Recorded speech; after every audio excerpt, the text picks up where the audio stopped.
Chris Sewell here, baseball card collector, investor, dealer, in that order. Welcome everyone. Today I wanted to run through some of the mistakes I made when I first got started as a dealer in the hobby. This is roughly 10 years ago at this point, and I've basically been a full-time dealer ever since. When I first started, I had already had a strong base in the hobby. I'd been collecting on and off on some level for my entire life, so I wasn't starting from ground zero. I was able to do okay, pretty early on, so that I was never sort of struggling heavily, but I did make a number of mistakes, and you really have to switch your mentality when you're going from a collector to a dealer, or even just someone who's looking to make a second income on the side as sort of a fun side gig. So I picked 4 mistakes here. This is not a complete list by any means. I definitely made additional mistakes on top of these, but these are 4 of the big ones. Some of the ones that really took me a while to fully understand. I mean, even years to sort of get a full grasp on. So if anyone is watching is looking to become a full-time dealer or just sort of do it as a second income, consider taking these into account. I've mentioned it a few times before on the channel in regards to buying at shows, but it really applies to buying in all buying situations, whether you're buying on eBay or at shows or at a card store or at any online platform or flea markets, whatever. A mistake I made early on was often going to shows with the intent of buying a specific item, like a specific player or a specific product, or maybe even a specific card. Like, I'm gonna go to the show and buy the best Drew Brees Topps Rookie PSA 10 that I can find. I actually remember specifically doing that one myself, so I'm sort of using that as the example here. When you do this, you're just limiting your options. At that particular show, when I was looking to buy the Brees, there were a bunch of dealers that had one, but they were all overpriced, and I ended up buying the lowest priced one, which was something like 10% over current market value at the time. Well, that's not a price point that I as a dealer can make any money off of, but I had tunnel vision looking for that exact card. And that's something I hear from people all the time. I'm going to the show to pick up some Trae Young cards, or I'm going to the show to pick up some 2020 Prism boxes, or whatever it is. And if you're a collector, that's exactly what you should do. You should collect whatever you like. And even if you're an investor, this is essentially what you should do. You should identify a card you think is a good investment card and hone in on that card and try to find it at the best price point possible. But if you're a dealer looking to turn a profit, the tunnel vision will really sort of hurt you and limit your options and be hard to work with. And the same rules apply for not just at card shows, but let's say you're searching on eBay. You're looking for deals and you specifically want Lamar Jackson cards. Well, there may not be any Lamar Jackson deals available at the moment, and you'll either end up buying nothing or you'll end up paying too high of a price. You would be better off to search something that is much more generic, football rookie lot, for example, and the net you are casting will provide you with a lot more options and a lot better chance of actually finding a deal that you can make some money on.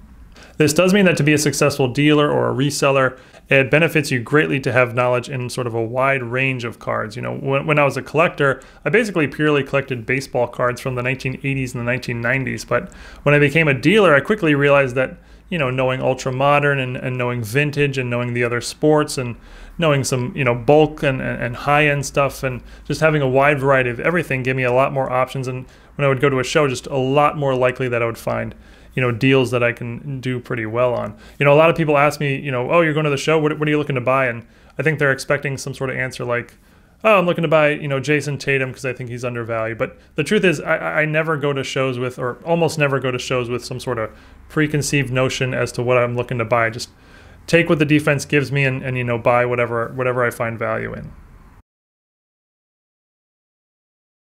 Not considering your time is one that I really struggled with early on. I think a lot of that is just because I've always just loved sorting cards, so I never sort of viewed that as work. And even today, I don't see it as work. It's something I find very, very fun. But that doesn't mean you can just ignore that aspect of it. There's only so many hours in the day or a week or a month or whatever. And your time is really your most valuable asset that you have. When I first got started, I used to track every collection I ever purchased just to see how I was doing from a return on investment standpoint. I wanted to make sure I wasn't overpaying regularly, and I wanted to be able to correct any of those errors if I was. Today, I don't track hardly any of my collections as, I'm very confident in how they're going to turn out. No need to put in extra work to sort of confirm what I already know. But when I first got started, I did this with almost every collection, and it turned out to be extremely helpful. And I was able to sort of quickly correct any sort of overpaying issues that I had. But I was not factoring in my time. And the truth is, your time is just as important as the price you pay. In fact, it may even be more important. Let's run through a couple super simple examples. Let's say I said to you, I bought this collection off of Craigslist for $200.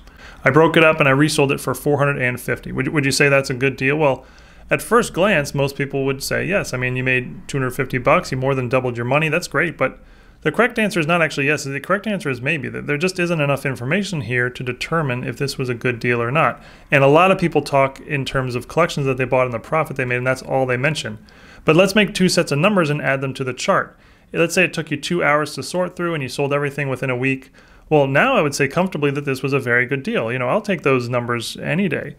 But let's say instead that this was a very large, bulky collection with lots of commons that you had to rummage through. You had to list a bunch of bulky items on eBay and sell some, junk lots on Facebook, and you ended up spending about 20 hours doing all of this. And because it was a bulky, low-end stuff, it took a few months before you finally sold through it all. Well, now it's a terrible deal. You're essentially making minimum wage, and your money is tied up for months. And another important factor that I underestimated early on, I bought a bunch of deals like this when I first started out, and this is just not sustainable if you want to make a living in sports cards. As another example, that I made up, let's just say I bought a collection for $6,000 and I sold it for $7,000. Is that a good deal? Well, most people would probably initially say no. Less than 20% return on your money, you should be doing better than that, especially if you're spending that much money. But what if I said I flipped it to someone I knew would want it, and all it required was a phone call, he came by the next day and paid cash? Well, now, I mean, that's great. $1,000 profit for an hour of work, obviously I'll take those numbers anytime. People say there are two guarantees in life, death and taxes. I would throw in seller fees in there as well. When I first got started off, I did not factor this in appropriately, and I made calculations in a very, very simple way. A card sells for $150. If I buy it for $100, I will make 50% on my money. This is obviously missing the seller fees. And no matter what platform you sell on, you will incur significant seller fees. Your fees on a $150 sale, whether you use eBay or COMC or PWCC or an auction company or whatever, will probably be in the ballpark of $20 to $25. So your profit is immediately cut in half from $50 to $25. There are occasional exceptions, but for the most part, there's really no way around this. If you set up at shows or if you set up if you own a card store, you're really just incurring seller fees in the form of overhead. And if you sell it for cash or you use a site that has much lower fees, chances are you're not getting full price. So the seller fees are just sort of masked as a discount. This does mean occasionally that people will think you're lowballing them. They'll have a card worth $500 and they think, I can just snap my fingers and magically turn it into $500. But this is not the case. Obviously, I have to pay seller fees just like anyone else. But seller fees can be tough to stomach at times. But the truth is, I've found it's just much better to just accept them and act accordingly, as opposed to try to sort of weave your way around them. You may be able to find ways to lower them or even eliminate them at times, but like I said, chances are you're really just incurring the fees in other areas, if not specifically in other costs, then in your time, which goes back to the second point of this video, which is don't underestimate the value of your time. Something a lot of people do who do not sell cards regularly is use a list price to estimate what their card will sell for. This is something I used to do, early on quite a bit, but this is one I quickly realized is not a good idea, as this can get you into a lot of trouble. Whether you're looking at, eBay or COMC or PWCC or StarStock or Beckett Marketplace or any online platform, a lot of sellers price their items way above market value. And this is a selling strategy that can, make a lot of sense if you're not in any sort of rush to sell your card. Maybe you'll get really lucky and sell the card really fast or really high. And if not, you can, take offers or you can always lower the price later. But this is, but using the list price to estimate what your card will sell for is just not a good idea. You have to use completed sales. Completed sales are actual data of, people have paid this amount of money to own the card, not just what somebody's asking for it. Let's look at the current list price of a 2018 Panini Prizm Silver Prizm Luka Doncic rookie in a PSA 9. There are dozens available on eBay at the moment. Here are some of the current asking prices: $2,500, $3,000, etc. Here are some of the asking prices on PWCC Marketplace: $1,800 for the cheapest, all the way up to $4,000. And there are even two on COMC at the moment, each a little under $3,000. If you were to go by these list prices, you would assume this is a $2,500 to $3,000 card at the moment. That one on PWCC for $1,800 looks like a total bargain, but this is just not the way to look up the value of this card. All of these platforms allow offers, and probably most, if not all, of these sellers are simply pricing the card really high, hoping to get lucky, and most of them would take much lower offers, I would guess. Here are the 8 most recent actual sales of the card on eBay, ranging from around $1,000 to about $1,600 on the high end. This is probably, a $1,300 card at the moment. That would be sort of a fair estimate. If you went by the list prices, you would be wildly off, overestimating the card's value by about double. But that's it.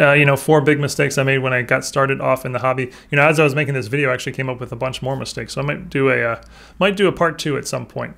But I hope you guys enjoyed and found this helpful. Let me know in the comments if you have any questions, and I'll of course do my best to answer them. Until next time, stay safe, have a great day, and if you're eating your vegetables, give yourself a gold star. Thanks, guys.